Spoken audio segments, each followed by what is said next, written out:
to stay right there with baseball because I feel bad saying this out loud, but you can help me give this some context. I was telling Ravi, in my opinion, this is a guy that watches a ton of college baseball. Florida had no business being a 3 seed, yet they're very capable of at least winning one and maybe two. I can't see them having enough to like go through after a loss, but is that okay to say, knowing good and well that they could beat Nebraska, but I still don't think they should have been a 3?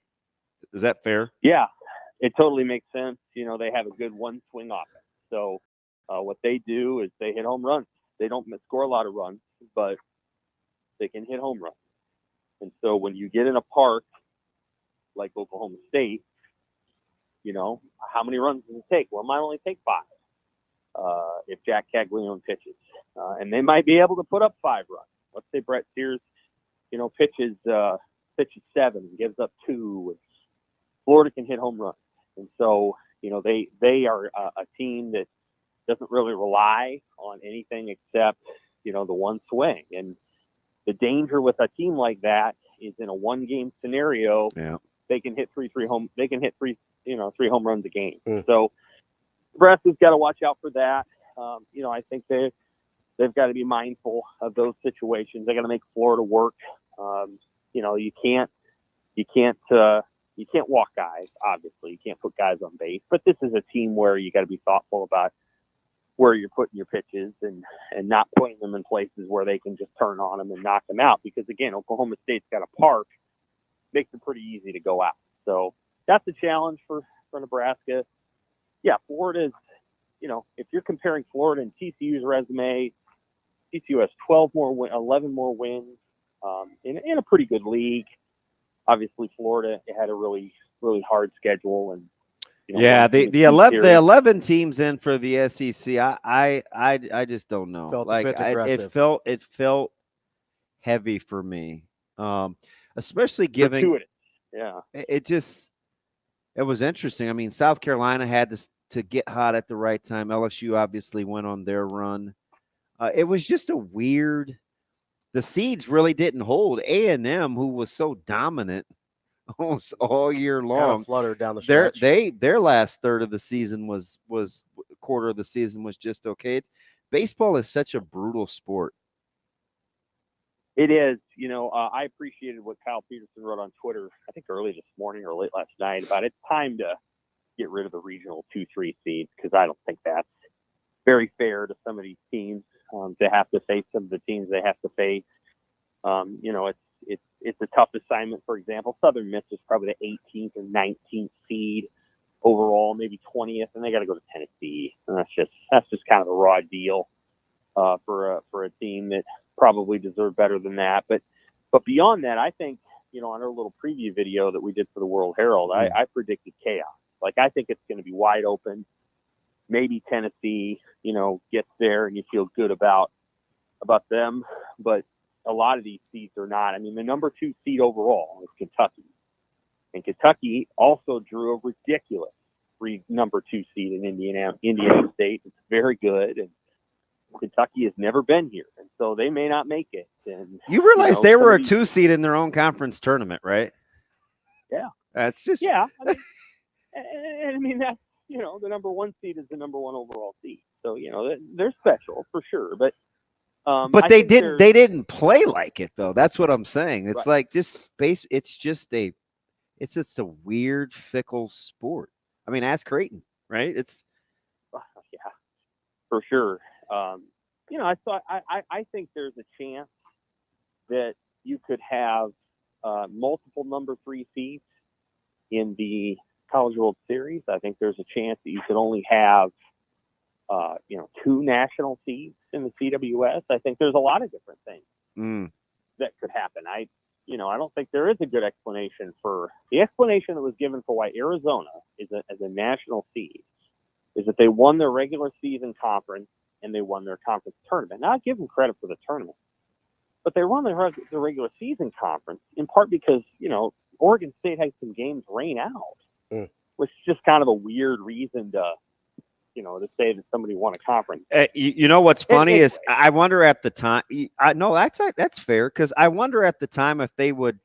You know how we're kind of dismissive of weather games, whether they're midweek. Now this one was in conference, so it even further accentuates the point. But sometimes I feel like we're a little too dismissive of not going back to get meaningful games in college baseball. Just because the schedule is so crazy. Right. I think the reason that Arizona got a national seed is they swept Louisiana Tech. And so much of what they're trying to do is based on rewarding teams for their decisions in the non-conference schedule, and I appreciate that. But at the same time, you can run into all kinds of complications as to why, and they talk about growing the game, and I certainly appreciate, that sentiment. We'll just have to see how it goes. I suspect, again, there's going to be a lot of chaos. I won't be surprised if 8 national seeds are out after this weekend. 8 of them. 8 of the 16. We're talking with Sam McKewon from the Omaha World-Herald. Sam, how much credit do you give to Rob Childress for the way the Husker pitching staff was able to navigate not just the Big Ten tournament, which is kind of speaks for itself, but honestly, just the way they pitched down the stretch, whether it's Christo turning it around, whether it's getting something out of Jackson Brockett after he only pitched 5 innings all year, whether it's the year-long kind of transformation of Sears. Like, how much credit do you think we need to be giving Rob Childress here? I think we should give him some credit. I know Tom Chattel wrote a column today about that, and I appreciate what was written there. And we were getting all the Christie examples and references about a month ago, right? Well, it's the same. I mean, I heard it. I heard it all for sure. And of course, they would love to have cemented a true third starter, which technically they have 4, 5 now with Brockett. I mean, they have Will Walsh and Drew Christo. They can start, and they can be very, very effective in any number of circumstances. And so they've got depth for sure. They're not always consistent, but they do have depth, and that's what you need. You go through this thing, and LSU won the national championship last year, and Paul Skeens could only pitch 2 of the game. So you have to have more than just 1 ace, and I do think Nebraska has enough guys to put on the mound, and then somebody's got to make the pitches, and so you credit the pitchers as well. And then Nebraska's gotten just enough offense, a little bit more. Whether it's Josh Caron or Gabe Swanson, they've gotten just a little bit more offense when they've really needed it. And so now they go into the regional feeling just great.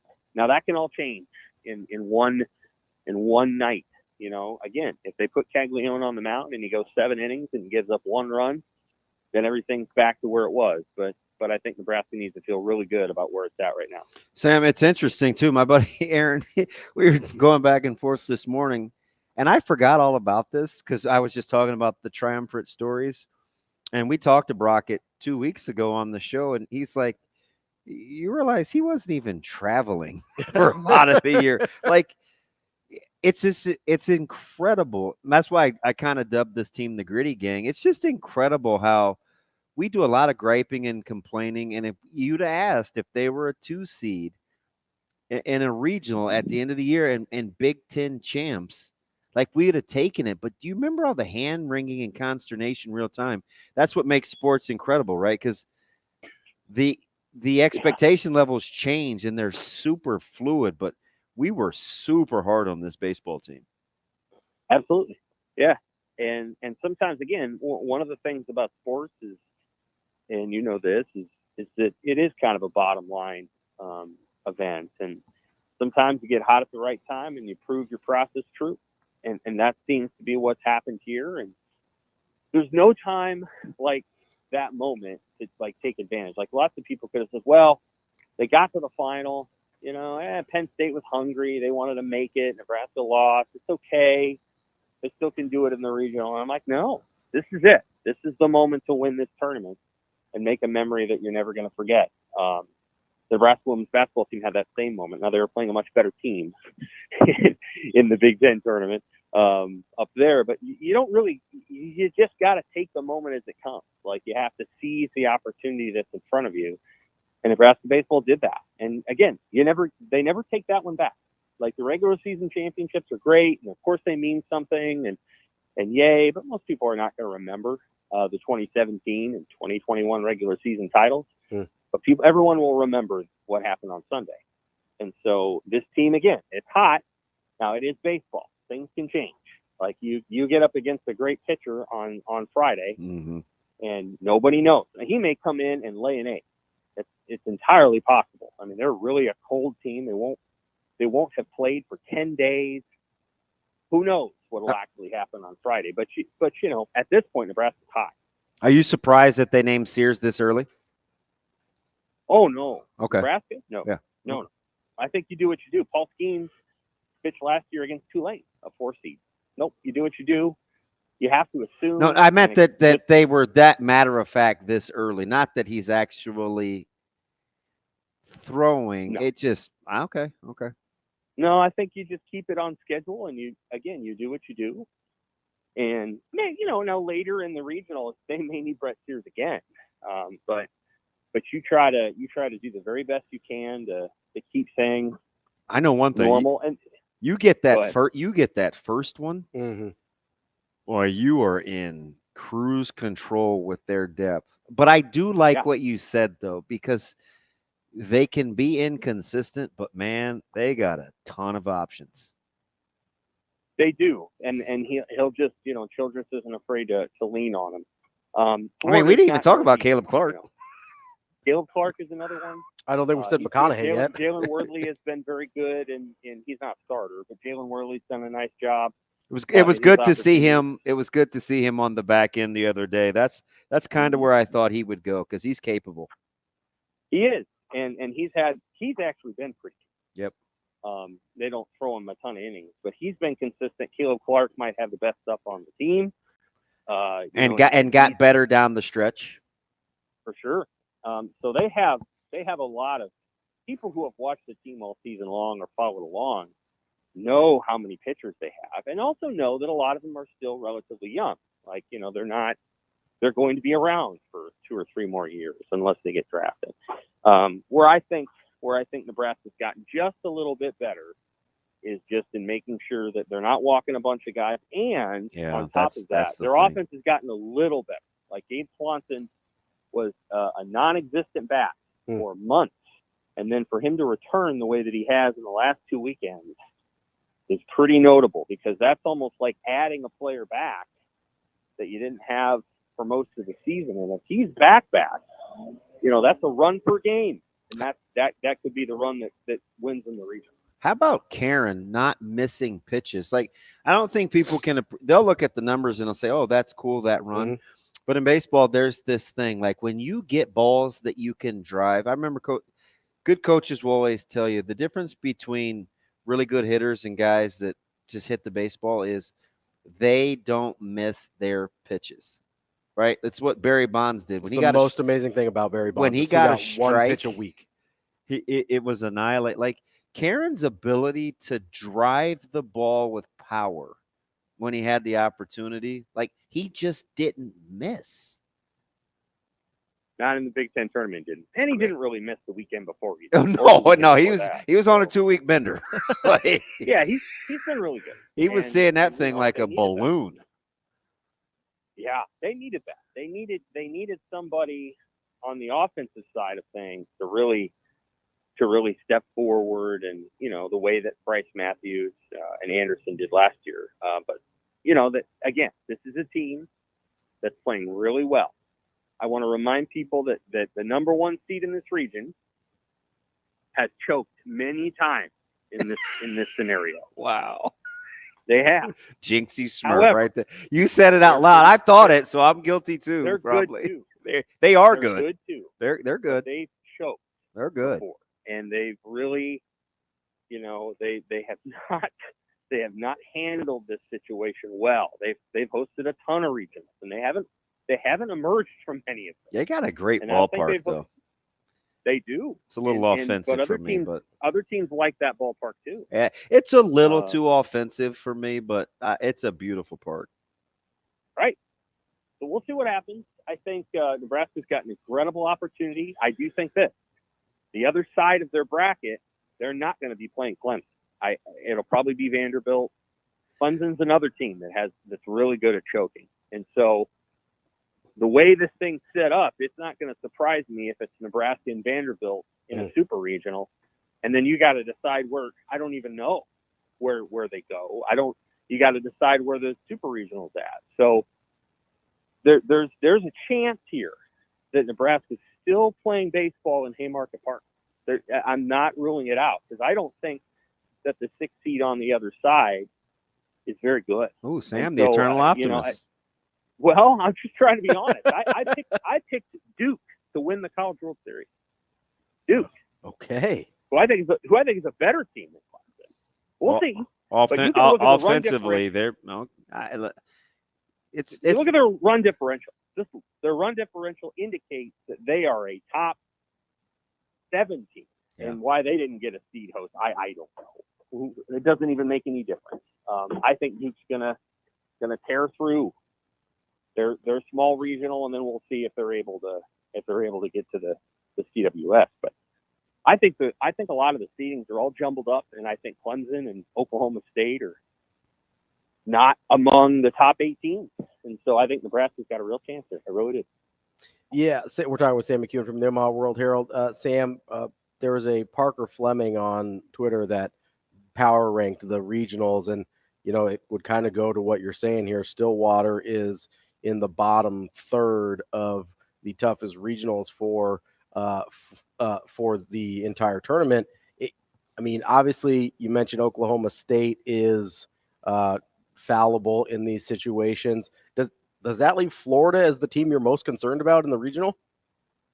No, Oklahoma State is still the team. Okay. They're still the team, and they could emerge. I'm not saying they won't. They've played quite good baseball this year. Again, I don't know why Oklahoma is seeded above them. Whatever, but I think Oklahoma State played very good baseball. I'm just saying that they are not. They struggle in regional settings. They've not been great there, and Nebraska's going to be familiar with the park. They've been there before. I just think there's a chance. But I would have said that about a ton of regionals. I'll be really honest with you. I would have said that about Arkansas. I would have said definitely that about Clemson. They weren't going to Clemson, but I would have said that about Clemson. They have a real chance here. I think that they're probably the top team in the country, which is Tennessee. And then you've got a big jumble between 2 and 30. And they're all kind of the same. We're going to be critical of Arizona being a national seed, and I think that's fair. But I don't think Arizona's any worse than Indiana State or any. They're all kind of in a big jumble. And so Nebraska's got a genuine chance here. And again, all you can do is take the opportunity at hand. This is a team. I'm just saying that there is a reality. There's multiple. This is the multiverse. There's multiple alternate realities, and one of those alternate realities, Nebraska is in the CWS this year. And I just don't. They're going to have to play perfect, but if they do, they could make it, because I don't think that this is this isn't the LSU as a 5 seed year in college baseball. That's not what this is. So how crazy was that? Wow. Right. Last year, the best college baseball team that almost anyone has ever seen was the number 5 national seed last year. That's how good college baseball was last year. Yeah. It ain't that good this year. And so Nebraska's got a chance, and you're just going to have, this is the year. I think they kind of know that over there too. This isn't the best team they've had. I think the team they had in 21 that went down and lost to Arkansas was a better baseball team. I really do. But it doesn't make any difference. This is the year where you have an opportunity to go all the way to the CWS. And I do think if Nebraska wins the first game, if they win it, it could be an amazing month. It's possible, but they got to win that first one, and they're probably going to have to beat a really good pitcher who doesn't need to prove anything to be a top 10 pick in the draft. So we'll see what happens. Yeah, and people will look at his win-loss record and think, okay, 4.35 ERA or whatever. In college, that's pretty good, especially in the SEC. But he's gettable, especially when he leaves the ball up. And the multiverse, though, Sam, how about Nebraska going to Nashville for a super? Like, Any familiar faces over there? I'm going to take a roadie and go see Dom Rizak at the old living spot and go watch a little baseball, man. That would be incredible. One of the best cities in America, and they have a tight park. So Nebraska, when they went to the Music City Bowl down there, they practiced right next to the baseball stadium. Tight little park. It would be a great place to go watch a regional for sure. Yeah. That's Sam McKewon from the Omaha World-Herald. I maybe fast forwarded a little. I'm sorry. Sam, we appreciate it. As always, we'll talk again soon. Thanks, Sam. Take care.